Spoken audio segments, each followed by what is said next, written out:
Praise lord. దేవునికి స్తోత్రం. హల్లెలూయా.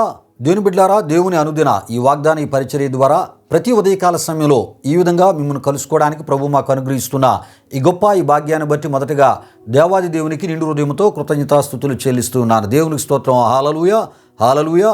అదేవిధముగా మా ఈ కార్యక్రమాలను యూట్యూబ్లో మేము అప్లోడ్ చేస్తున్నప్పుడు వీక్షిస్తూ ప్రభు నామాన్ని గణపరుస్తున్న ఆత్మీయులకు మీ అందరికీ ఉదయకాల సమయంలో ప్రత్యేకమైన శుభాభివందనాలు నేను తెలియజేస్తూ ఉన్నాను. ప్రభు మిమ్మును మీ కుటుంబాలను నూరంతులుగా ఆశీర్వదించునుగాక. దేవుని బిడ్డలారా, ఈ ఉదయకాల సమయంలో ప్రభు మీకు ఇచ్చే వాగ్దానము ఇదే ఉన్నది. యెషయా గ్రంథము 37వ అధ్యాయం 30వ వచనమునై ఉన్నది. ఈ వాగ్దాన ఈ వచనమును నేను మీ కొరకు చదువుతున్నాను. ప్రతి ఒక్కరూ ప్రార్థన పూర్వకంగా వినవలసిందిగా ప్రభువైన యేసుక్రీస్తు నామములో నేను మిమ్మల్ని కోరుతూ ఉన్నాను. ఈ వాగ్దాన వచనం ఈ విధముగా వ్రాయబడి ఉన్నది. మరియు యెషయా చెప్పినదేమనగా, హిజ్కియా నీకిదే సూచనయగును. ఈ సంవత్సరమందు దాని అంతటా అదే పండు ధాన్యమును, 2వ సంవత్సరమందు దాని నుండి కలుగు ధాన్యమును మీరు భుజింతురు. 3వ సంవత్సరమున మీరు విత్తనము విత్తి చేలు కోయుదురు, ద్రాక్ష తోటలో నాటి వాటి ఫలము అనుభవించుదురు అనేటటువంటి వాగ్దానాన్ని మనం చూస్తున్నాం. ప్రియా దేవుని బిడ్డలారా, విషయాలు గమనించండి.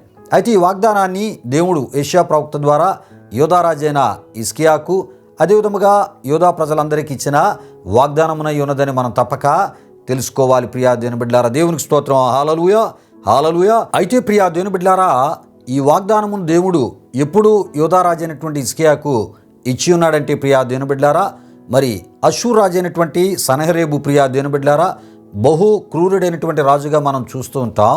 ఈ సన్హెరీబు మరి యెరూషలేము మీదకి, అదేవిధముగా యోధారాజు అయినటువంటి హిజ్కియా మీదకి, యోధా ప్రజల మీదకి, ఇశ్రాయేలు ప్రజల మీదకి యుద్ధానికి ఆయన వచ్చుచున్నటువంటి ఆ సమయంలో ప్రియా దేవుని బిడ్డలారా, యోధారాజు అయినటువంటి హిజ్కియా ఆ ఒక అష్షూరు రాజు అయినటువంటి సన్హెరీబు విషయమై, అతని సైన్యము విషయమై దేవుని యొద్ద ప్రార్థన చేసినట్లు దేవుని వాక్యములో మనం చూస్తూ ఉంటాం. ప్రియా దేవుని బిడ్డలారా, విషయాలు గమనించండి. అయితే ప్రియా దేవుని బిడ్డలారా, మరి యోధారాజు అయినటువంటి హిజ్కియా అష్షూరు రాజు అయినటువంటి సన్హెరీబు మరి యుద్ధానికి వస్తున్నాడు గనక దాని విషయమై ప్రార్థించినప్పుడు దేవుడు ఏం చేశాడంటే, మరి జవాబుగా ఈ యొక్క వాగ్దానాన్ని ప్రియా దేవుని బిడ్డలారా యోధారాజు అయినటువంటి హిజ్కియాకు యెషయా ప్రవక్త ద్వారా ఇచ్చినట్లు మనం చూస్తూ ఉంటాం. యెషయా గ్రంథం 37వ అధ్యాయం 21 ద్వారా ఈ విషయాలు మనకి తెలియపరచబడుతూ ఉంటాయి. దేవునికి స్తోత్రం. హల్లెలూయా, హల్లెలూయా. అయితే ప్రియా దేవుని బిడ్డలారా, ఇంతకీ యోధారాజు అయినటువంటి హిజ్కియా మరి యుద్ధానికి రాబోచున్నటువంటి, యుద్ధానికి బయలుదేరి వస్తున్నటువంటి ప్రియా దేవుని బిడ్డలారా అష్షూరు రాజు అయినటువంటి సన్హెరీబు విషయమై, అతని సైన్యము విషయమై మరి ఎందుకు ప్రార్థన చేసి ఉన్నాడంటే ప్రియా దేవుని బిడ్డలారా, ఆ రోజుల్లో శత్రు రాజులు ఏం చేసేవారంటే ఆహారపు పంటను వారు పాడు చేసి తిండి లేకుండా మరి చేసేవారు. అంటే ప్రియా దేవుని బిడ్డలారా, ఆకలితో మనుషులు పశువులు చనిపోయి ఉన్నట్లు ప్రియా దేవుని బిడ్డలారా మరి చేయడమే వారి యొక్క పని. ఈ విషయాలు గమనించండి. అయితే ప్రియా దేవుని బిడ్డలారా, మరి న్యాయాధిపతుల కాలంలో కూడా ప్రియా దేవుని బిడ్డలారా న్యాయాధిపతుల గ్రంథంలో మనం చూస్తున్నప్పుడు, అక్కడ న్యాయాధిపతుల గ్రంథం 6వ అధ్యాయం 3లో మనం చూస్తున్నప్పుడు మిద్యానీయులు అమాలేకీయులను మరి తూర్పు నుండి వారును ఇశ్రాయేలు మీదకి వచ్చి ప్రియా దేవుని బిడ్డలారా వారు పండించినటువంటి భూమి పంటను పాడు చేయడమే కాకుండా ప్రియా దేవుని బిడ్డలారా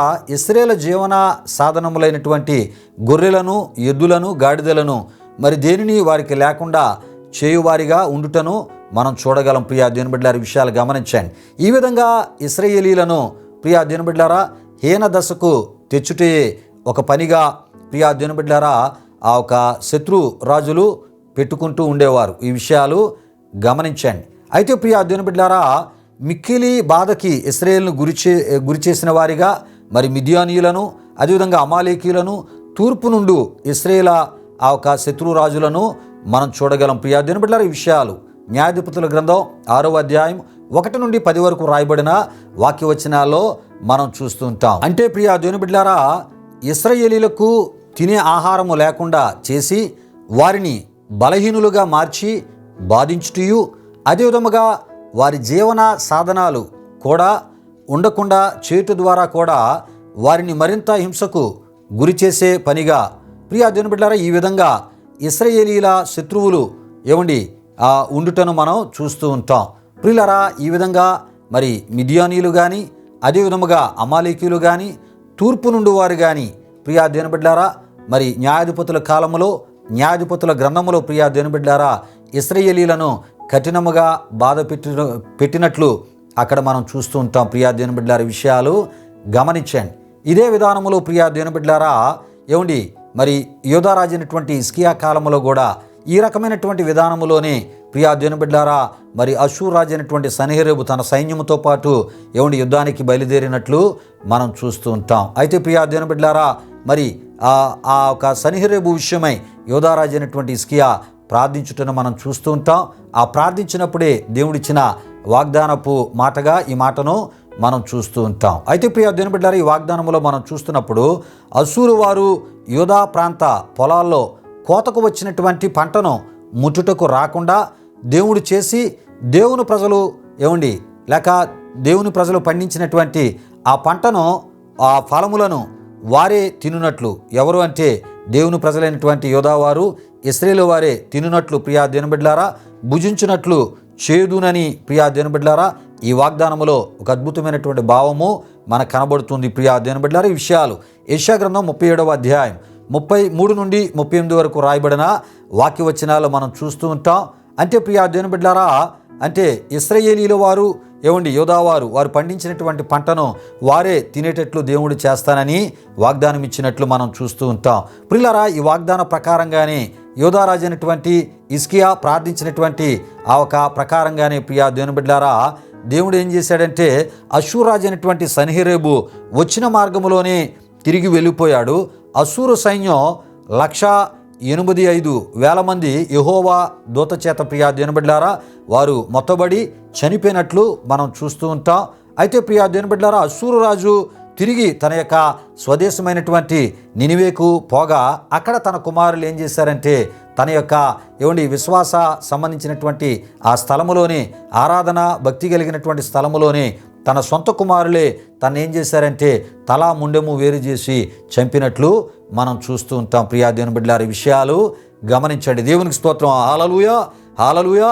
అంటే దేవుని యొక్క ప్రజలను బందీలుగా తీసుకుని వెళ్ళడానికి అదేవిధముగా దేవుని ప్రజలు వారు పండించేటటువంటి ఆ పంటను నాశనము చేసి వారి యొక్క జీవన సాధనాలుగా ఉన్న వాటిని కూడా నాశనము చేసి వారిని బహుహింసకు గురి చేయడానికి వారిని బందీలుగా తీసుకుని వెళ్ళడమే కాకుండా వారికి ఉన్న సర్వాన్ని నాశనము చేయడానికి ప్రియా దేవుని బిడ్డలారా బయలుదేరినటువంటి అష్షూరు రాజు మార్గ మధ్యలోంచి తిరిగి వెళ్ళిపోయాడు. కారణం ప్రియా దేవుని బిడ్డలారా యోధారాజు అయినటువంటి హిజ్కియా తాను విశ్వసించినటువంటి దేవుడు సర్వశక్తి గల దేవుడు, ఆయన ఏమైనా చేయగలిగిన దేవుడు. ప్రియా దేవుని బిడ్డలారా యోధారాజు అయిన హిజ్కియా పక్షముగా యోధా ప్రజల పక్షముగా దేవుడే ఏం చేశాడంటే మరి వారిని ముట్టకుండా వారికి సంబంధించిన దేనిని ముట్టకుండా అష్షూరు రాజు ప్రాణభీతితో ప్రాణభయముతో తిరిగి పారిపోయాడు. ప్రియా దేవుని బిడ్డలారా అతని సైన్యము దేవుని యొక్క దూత చేత మొత్తబడి చంపబడినట్లు వారందరినీ మనం చూస్తూ ఉంటాం. ప్రియా దేవుని బిడ్డలారా విషయాలు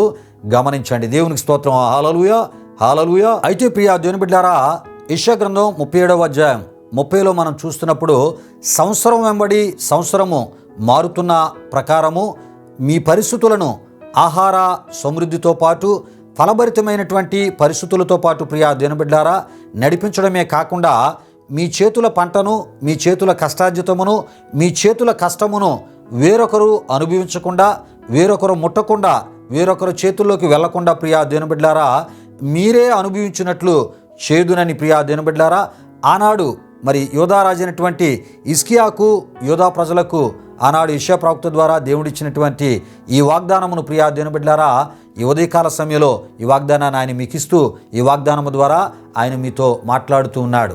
ఏమని మాట్లాడుతూ ఉన్నాడంటే సంవత్సరం వెంబడి సంవత్సరం మీ యొక్క పరిస్థితులన్నిటినీ మరి నీ నూతనపరచడమే కాకుండా సమృద్ధికరమైనటువంటి పరిస్థితుల మధ్య ఫలభరితమైనటువంటి పరిస్థితుల మధ్య క్రమక్రమముతో కూడినటువంటి ఒక గొప్ప అభివృద్ధిని మరి ఒక గొప్ప స్థితిని నేను మీకు ఇవ్వబోతున్నాను. అదే విధముగా ప్రియా దేవుని బిడ్డలారా ఈ వాగ్దానములో ఉన్న ప్రతి ఒక్క ఆశీర్వాదమును ప్రభు మీకు ఇచ్చుటకు ఆయన సిద్ధముగా ఆయన ఉన్నానని ఉదయకాల సమయంలో ఈ వాగ్దానము ద్వారా ఆయన మనతో మాట్లాడుతున్నారు. ప్రియా దేవుని బిడ్డలారా ఈ వాగ్దానంలో ఉన్న ప్రతి ఆశీర్వాదాన్ని మనం పొందాలి. మన పక్షముగా మన సమస్యలతో ఆయన యుద్ధము చేయాలంటే యోధారాజుని హిజ్కియా వలె దేవునికి ప్రార్థించేవారిగా, దేవుని సహాయాన్ని కోరేవారిగా, దేవుని మీద ఆధారపడేవారంగా, దేవుని పాదాలను ఆశ్రయించే ఆత్మీయతను మనం కలిగి ఉండటం ద్వారానే ప్రియా దేవుని బిడ్డలారా, మనకెదిరే ప్రతి సమస్యతో ఆయన యుద్ధము చేసి పరిస్థితులన్నిటినీ మనకి దీవెనకరంగా, సమాధానకరముగా, ఆరోగ్యకరముగా, ఫలభరితమైన స్థితికరముగా ప్రియా దేవుని బిడ్డలారా సంవత్సరం వెంబడి సంవత్సరం మారుతూ ఉన్నప్పుడు పరిస్థితుల్లో కూడా అద్భుతమైనటువంటి మార్పును, అభివృద్ధిని దయచేదునని ప్రభు ఉదయకాల సమయంలో మాట్లాడుతున్నారు. ఈ మాటలను విశ్వసిస్తూ ప్రియా దేవుని బిడ్డలారా, దేవుడు కోరే ఆత్మీయతను కలిగి ఈ వాగ్దానములోని ఆశీర్వాదాలు మనం పొందుకుందాం. ప్రార్థన చేసుకుందాం. ప్రియా దేవుని బిడ్డలారా, మహిమ స్వరూపైన మా ప్రభువా, జీవాధిపతి అయిన యేసయ్యా, నీ ఘనమైన నామానికి మహిమ చెల్లిస్తూ ఉన్నాం. దేవా, ఈ ఉదయకాల సమయంలో ఈ వాగ్దానము ద్వారా మా అందరితో మాట్లాడిన విధానాన్ని బట్టి మీకు స్తుతులు చెల్లిస్తున్నాం. దేవా, నీవు కోరే ఆత్మీయతను కలిగి ఈ వాగ్దానంలో ఉన్న ప్రతి ఆశీర్వాదమును నీ ద్వారా మేము పొందినట్లు ప్రభా, యోధారాజు అయినటువంటి హిజ్కియా లాంటి ప్రార్థనా జీవితాన్ని కలిగి ప్రతి విషయములో నిన్ను ఆశ్రయిస్తూ, ప్రతి విషయములో నీ మీద ఆధారపడుతూ, ప్రతి విషయాన్ని ప్రార్థన ద్వారా నీకు తెలియపరిచే ఆత్మీయతను కలిగి నీ సహాయాన్ని ప్రార్థన ద్వారా, విశ్వాసము ద్వారా పొందుకునే ఆత్మీయతలో మేము ముందుకు వెళ్ళడానికి నీ ద్వారా అయ్యా, నీ సహాయము ద్వారా జయాలు, విజయాలు మేము పొందుకోవడానికి మీ కృప మాకు దయచేయమని విన్నటువంటి మా ప్రియులను మీరు దీవించి మీ సన్నిధి కాపుదల భద్రత ఇచ్చి వారు తలపెట్టి ప్రతి కార్యాలు సఫలపరచమని యేసునామములో అడిగి వేడుకొనుచున్నాము తండ్రి. ఆమేన్. ఇప్పుడు మన తండ్రి అయిన దేవుని యొక్క ప్రేమ, కుమారుడైన యేసుక్రీస్తు వారి యొక్క కృప, పరిశుద్ధాత్మ దేవుని యొక్క అన్యోన్య సహవాసం ఈ వాగ్దాన కార్యక్రమంలో పాల్గొని శ్రద్ధతో ఈ మాటలు విని ప్రార్థనలు ఏకీభవించిన మా ఆత్మీయులకు, సర్వులకు, పరిశుద్ధులకు ఇప్పుడు ఎల్లప్పుడు సదాకాలం తోడు నడిపించి కాపాడును గాక. ఆమేన్. యేసు రక్తమే జయం, ప్రభేసు రక్తమే జయం, ప్రభేసు రక్తం సంపూర్ణమైనది, అపవాది క్రియలకు అనంత నాశనము కలుగునుగాక. ఆమేన్. ఆమేన్. ప్రభు మిమ్మును మీ కుటుంబాలను వృత్తులుగా ఆశీర్వదించునుగాక. తన సమాధానంతో ప్రభు మిమ్ములను మీ కుటుంబాలను నింపునుగాక. ఆమేన్. ఆమేన్.